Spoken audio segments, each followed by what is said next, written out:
Readers, we have been growing thinking while reading to better understand our topics. One way we are doing this important work is by using prompts that help us with thinking and talking. Today, I want to teach you that when you're reading information texts, skilled readers talk back to the author's ideas about a topic, just like they might talk back to a character's idea about something in a fiction story. Sometimes, as a reader, you might say, I hear what you're saying, and I see things differently. Before you can decide if your ideas about a topic are the same as an author's or different, you first notice the author's perspective about a topic. And lots of times, authors of information books try to hide the fact that they're telling you their ideas. They try to make you think that they're telling you only facts. But the truth is, whenever you read any nonfiction, the author has their own idea in there. Let me show you.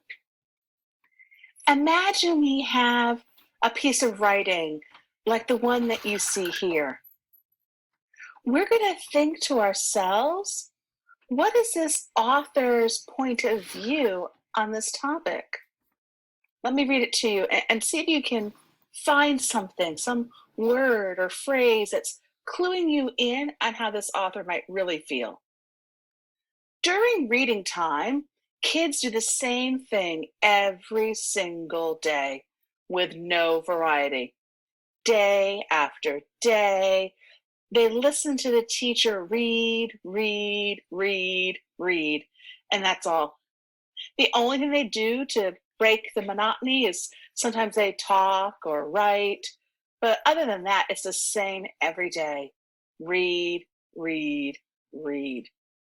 Now, I'm going to think, are there words or phrases or punctuation that clue me in on how this author might really feel about reading time? Here's what I found. No variety, day after day, that's all. Monotony. That made me think that maybe this author really doesn't have too high of an opinion about reading time. Did you see how I did that? I was reading carefully, thinking what words, phrases, or pieces of punctuation jump out at me that might clue me in on how the author really feels. It's your turn now. Let's go to part of our book, Gorillas. And as we do this work, would you think to yourself, are there words, phrases, or punctuation that make me think things that are especially positive or especially negative? Let's go back to that text and see if we can find any. Look out for those teeth. Gorillas have 32 teeth, many of which are huge molars. These molars allow gorillas to grind up tough plant parts so they can be swallowed. Gorillas also have teeth called canines. These pointy teeth are found on the sides of their mouths and help them with ripping.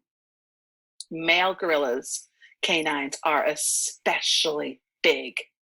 The males use these large, sharp teeth to defend their females and their young from predators, animals that eat other animals, such as leopards. Stop for a minute. How does our author feel about gorilla teeth? Positively or negatively? And how do you know? So, readers, keep using all that you know about reading nonfiction with care and with power. Try to remember to think about what the important things are that the author's saying by noticing the author's use of words, phrases, punctuation. And you could take your noticing and jot it down on a post it note or in your notebook or online. And that's even something powerful that you could bring to your partnership and share. It's very important that when you read nonfiction, to realize that the writer has a point of view and it may or may not be the same as yours. Let's go off today and get busy reading because our unit is almost over. Remind yourself of your action plan for today. And friends, readers, off you go.